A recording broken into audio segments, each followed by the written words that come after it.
Welcome to today's story, a touching journey of loss, healing, and unexpected kindness. Watch how a billionaire's guarded heart slowly opens during a night he'll never forget. Tell us in the comments where you're watching from. And don't forget to subscribe to the channel, like the video, and hit the bell for more emotional stories. Noah Whitaker stood stiffly at the edge of the grand ballroom, his tailored tuxedo flawless, his expression unreadable. At 38, the tech mogul and CEO of Whitaker Systems was the talk of the annual Harmony Foundation Spring Gala. But not for the reasons one might expect. The elegant room shimmered with crystal chandeliers and chatter, the soft swell of classical music floating through the air like perfume. Yet despite the opulence and dozens of hopeful glances from Boston's finest debutantes and socialites, Noah hadn't moved an inch toward the dance floor. He sipped from a champagne flute as one woman after another approached, each gently turned down with the same polite nod and quiet refusal. "Noah, this is absurd," hissed Margaret Langford, the gala chairwoman and longtime friend of his late father. She stood beside him in a deep emerald gown, her silver hair pulled back in an elegant twist. "The Harmony Gala has begun with the first waltz for 40 years. Your father never missed it, and you shouldn't either." Noah's voice was steady, almost too calm. "Times change, Margaret. The foundation will carry on just fine without me dancing in circles tonight." What he didn't say, what he would never say, was that he hadn't danced once since Emily died. It had been 3 years since the car crash that took his wife. And the memory of her laughter echoing through galas like this one still haunted him. They'd loved waltzing, her dress sweeping the floor, the way she'd lean in close as the music wrapped around them. Now, even the thought of holding another woman's hand felt like betrayal. As the orchestra began Strauss's Blue Danube, the traditional first waltz, Margaret gave him a final disappointed look before being swept away by her husband. Leaving Noah to his solitude, his eyes scanned the ballroom, the sweeping gowns, the polished shoes, the weight of tradition heavy in the air. Everyone here was someone. Donors, board members, legacy families, and every single one of them expected him to perform, to smile, to pretend. He was calculating how quickly he could slip out without causing offense when a quiet stir near the service entrance drew his attention. A woman in a black and white uniform had stepped into the room. Looking anxious, he recognized her immediately, Maria Alvarez, a longtime member of the hotel's cleaning staff. She'd tidied his penthouse suite more times than he could count, always efficient and silent, never speaking unless spoken to. Behind her stood a teenage girl in a modest sky blue dress. It was lovely in its simplicity, but in the midst of glittering couture, it stood out like a paper flower in a bouquet of roses. Noah watched, curious, as Maria spoke urgently to the event coordinator. Gesturing toward the girl, the coordinator shook her head, tight-lipped, and pointed back toward the service exit. The girl's shoulders fell, her head dropping in disappointment. Before he realized what he was doing, Noah was already walking toward them. "Is something wrong?" he asked. The coordinator turned quickly, her stiff professionalism replaced by sudden warmth. "Mr. Whitaker, not at all. Just a little confusion. We're resolving it now." Maria looked startled to see him, recognition flickering in her eyes. "Mr. Whitaker," she said softly, her accent more pronounced under stress. "I didn't mean to interrupt. My daughter's school dance was canceled last minute." Burst pipe. She was heartbroken, so I thought maybe she could just peek in. "See the dresses. I didn't mean to break any rules." The girl beside her whispered, "Mom, it's okay. Let's just go." Noah looked between them. Maria in her uniform, her posture dignified despite the stares they were attracting. The girl, trying to disappear in her humble dress. And something inside him shifted. He turned to the girl. "What's your name?" She looked up in surprise. "Isabel, sir. You were excited for your school dance?" She nodded shyly. "Yes, sir. I'm a junior. It was supposed to be our spring formal." Noah felt his chest tighten, but not with pain this time. With recognition. Emily would have adored this girl's quiet courage. The event coordinator started again. "Mr. Whitaker," I explained. "They're my guests," Noah said flatly. "Maria and Isabel are staying." Maria looked stunned. "Sir, we couldn't possibly." "I insist," he said, turning back to Isabel. "No young woman should miss her spring formal. even if it's a different one than expected. The coordinator paused, nodded stiffly, and disappeared into the crowd. Guests nearby stared. A few whispered. Noah turned to Isabel. Would you do me the honor of this dance? She blinked. Me? I don't know how to waltz. It's easier than it looks, he said, offering his hand. I'll teach you. Maria took a step forward. Mr. Whitaker, we don't want to cause a scene. Please, call me Noah, and this isn't a scene. It's just a dance. Maria hesitated, then gave a small nod to her daughter. Isabel nervously placed her hand in his. As they walked toward the dance floor, conversation stilled, heads turned, eyes followed them. They're all staring. Isabel murmured. They're just jealous. Noah said with a small smile. Left hand on my shoulder.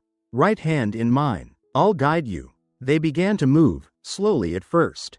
1, 2, 3. 1, 2, 3. Isabel faltered, then found her rhythm. Her nerves gave way to focus. Then something close to joy. I'm doing it, she whispered. You're a natural, he replied. At the edge of the room, Maria watched with a look of astonishment and pride. By the time the music drew to a close, the entire ballroom had fallen quiet. Noah escorted Isabel back to her mother. Thank you for the dance, he said, bowing slightly. Thank you, Mr. Whitaker, Isabel said, her eyes shining. That was the best almost spring formal ever. Maria was speechless. You don't have to go, Noah said, pausing. Dinner's about to be served. Would you both join me? Maria shook her head. Sir, I'm still on duty, and we're not dressed. I'll speak to your supervisor. And no one will care how you're dressed. Not tonight. Maria looked to Isabel, who stared up at her in hope. After a moment, Maria nodded slowly. If you're sure. Completely, Noah said, offering an arm to each of them. Noah Whitaker led Maria and Isabel across the ballroom, the echo of his decision rippling through the crowd like a dropped stone in still water. Every head turned. Some mouths hung open. Others, more practiced in social restraint, simply raised a curious brow or whispered behind crystal glasses. Vivian Langford, seated near the head table, visibly stiffened as the trio approached. Noah barely acknowledged her. He pulled out a chair for Isabel and then for Maria, signaling to the server nearby. I'll speak to Maria's supervisor, he said quietly, before turning back with a smile. Please, make yourselves comfortable. Maria looked around, clearly out of place. Mr. Whitaker. This table, it's for your donors. I really think we should. You belong here tonight, Noah said, his tone leaving no room for debate. You're my guests. As they sat down, the awkwardness began to melt under the warm glow of candlelight and the arrival of a plated appetizer. Isabel stared in awe at the folded napkins, polished silver, and bread baskets woven like fine art. It was nothing like the cafeteria back home. Noah found himself watching her reaction more than his own plate. So, he said, turning to Isabel, you're interested in engineering? Isabel brightened immediately. Yes, I love figuring out how things work. I'm in AP Physics, and I built a water filtration prototype for my science fair project. I'm hoping to major in mechanical or electrical engineering. Noah leaned in. Impressive. That's no easy path. She ranked first in the state science competition last month. Maria added softly, pride slipping into her voice before she could catch it. Isabel looked down shyly. The nationals are in Chicago. But, we can't afford the trip. So I might not go. A silence passed over the table. Maria's expression had shifted, pride weighed down by reality. Noah didn't hesitate. The Harmony Foundation has an education initiative. We fund STEM programs in under-resourced schools. I don't see why we couldn't help state champions attend nationals. Across the table, Thomas Glenn, the foundation's director of education, nearly choked on his wine. Mr. Whitaker, that's not currently one of our initiatives. Then it's time we made it one. Noah interrupted, his tone calm but firm. Draft a proposal this week. Let's make sure future kids like Isabel have what they need to succeed. Maria's mouth fell open slightly. She stared at him like she was seeing someone she didn't quite recognize. You don't have to do that, she said quietly. You've already done so much tonight. I'm not doing it for charity. Noah replied. I'm doing it because it's right. And because I can. The meal continued, but the mood around their table had changed. Other board members leaned in. listening to Isabel's stories of her projects. They weren't just being polite, they were intrigued. Even Margaret, who had spent most of the evening frozen in shock, began to thaw, though she still looked as if someone had rewritten her entire rulebook in one night. As dessert was served, a delicate strawberry tart plated with artistic flair, Margaret finally approached the table. "Noah," she said with a practiced smile, "won't you introduce me to your guests?" He stood politely. "Margaret, this is Maria Alvarez and her daughter Isabel. Maria works here at the Westmont. She's been here over a decade, and I suspect her talents are greatly underused." Maria flushed, shifting in her seat. "It's honest work, Mr. Whitaker. It's allowed me to keep Isabel in a good school district. She works harder than anyone I know," Isabel added, her voice steady, "and she's going back to school herself, studying business administration online. She wants to open her own cleaning company someday." Noah turned to Maria, impressed. "Really?" For the first time that night, Maria met his eyes without hesitation. "Yes, I want to create a company that treats its workers with dignity. Fair wages, benefits, flexibility. People in my field are often invisible. I want to change that." Noah nodded slowly. That simple statement landed heavier than he expected. All the nights she'd quietly cleaned his penthouse, he hadn't really seen her until now. The music began again, the final song of the night. Without thinking, Noah rose and extended his hand. "Maria, would you honor me with this dance?" Maria blinked, stunned.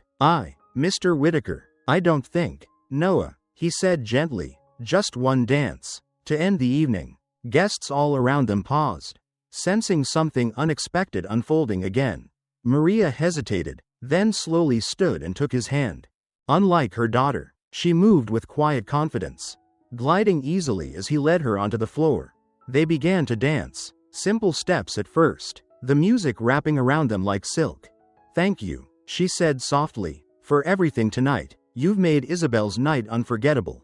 It's meant more to me than you know." Noah replied. They danced in silence for a moment, the room watching, but for once, he didn't feel judged. He didn't feel like he was betraying Emily's memory. He felt something else entirely.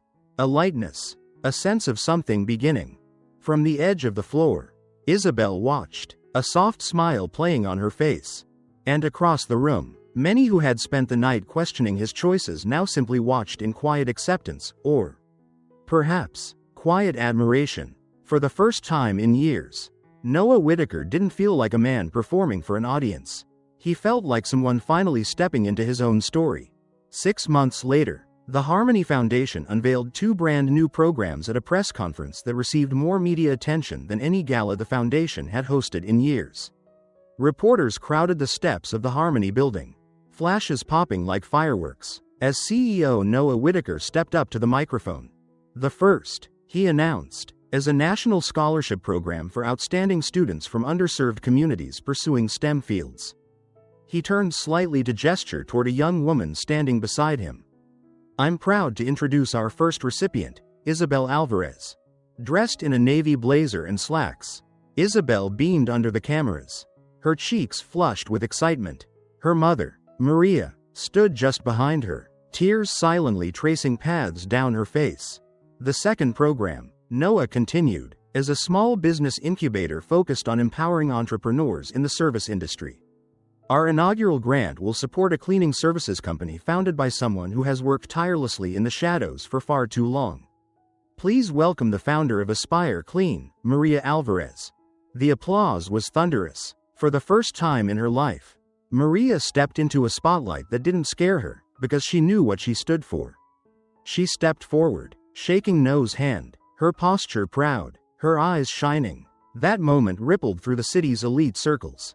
Whispers became admiration, skepticism transformed into curiosity, and at the spring gala the following year, everything changed. The ballroom of the Westmont Hotel was once again filled with glittering gowns, crisp tuxedos, and orchestral music, but this time, a very different anticipation filled the air. As the orchestra struck up the first notes of the opening waltz, all eyes turned to Noah, not to see who he wouldn't dance with, but to see who he would. He didn't leave them waiting. Walking across the room with quiet confidence, Noah extended a hand toward Maria Alvarez. now in a flowing emerald green dress that shimmered under the lights. "Maria," he said with a smile, "would you honor me again?" She smiled softly. "Of course, Noah." The room stilled as they took to the floor. Not a gasp, not a whisper, just silent awe. Boston's elite had come to expect power couples and social mergers. What they witnessed instead was authenticity. Maria danced with grace, her movements fluid, her confidence unshakable. She didn't try to blend in anymore, she belonged. She was the room. Isabel stood nearby, her own gown modest but elegant, a scholarship badge pinned proudly to her shoulder. Thomas Glenn stood beside her, chatting with her about an internship possibility for the summer. Just months ago, she had been a face in the background. Now, she was the future. Later in the evening, as dessert was served and the dance floor began to buzz with conversation and movement, Vivian Langford approached their table once again. But this time, there was no forced smile or frosty undertone. "Noah," she said, raising her glass, "you've changed the face of this foundation. It took courage, and perhaps a bit of wisdom your father would have respected." Noah nodded graciously. "Thank you, Vivian." She turned to Maria. "And Ms. Alvarez, your daughter is extraordinary, as are you. Aspire Clean is already earning a reputation most companies would envy." Maria responded modestly. "Thank you. I just wanted to build something better. For people like me." "You've done more than that," Vivian said. "You've set a new standard." The night continued in joyful waves, donors eager to meet the young scholarship winner, executives asking Maria about her company's structure and values, conversations that felt less like charity and more like partnership. And amid it all, Noah remained at Maria's side, not as a benefactor, but as a friend, a believer, perhaps even something more. As the evening wore on, the final dance approached. The orchestra began the soft strains of a familiar waltz, the same melody that had haunted Noah for 3 years. He turned to Maria once more. "This song," he said quietly, "it used to hurt, but tonight, it feels like something new." She smiled. "Because it is." They stepped onto the floor once more. And this time, no one whispered, no one judged, they just watched. Some guests smiled knowingly, others nodded in admiration, but no one questioned it. Maria Alvarez, once invisible, now stood shoulder to shoulder with the city's most powerful, and not just because of the man beside her, but because of her own light. Noah danced with ease, letting the music carry them. It wasn't just a dance. It was a declaration, a celebration, and a beginning. Afterward, as the final notes faded and guests began to drift away, Isabel joined them. She hugged her mother tightly, then turned to Noah. "Thank you for seeing us." Noah looked between mother and daughter and nodded. "I didn't see you," he said. "You made yourselves seen. I just had to open my eyes." The trio stood together under the ballroom chandeliers, not as charity cases or benefactors, not as rich and poor, but as people, connected by something deeper: hope, respect, and the belief that sometimes the most extraordinary things happen when you least expect them. The end. If this story touched your heart, please like, comment, and subscribe to Tellinight. At Tellinight, stories remind us that healing begins with hope, and even the gentlest kindness can rewrite a destiny. Don't forget to tap the bell so you never miss a story that could brighten your day or transform your perspective. Until our next story, keep your heart open and your spirit brave.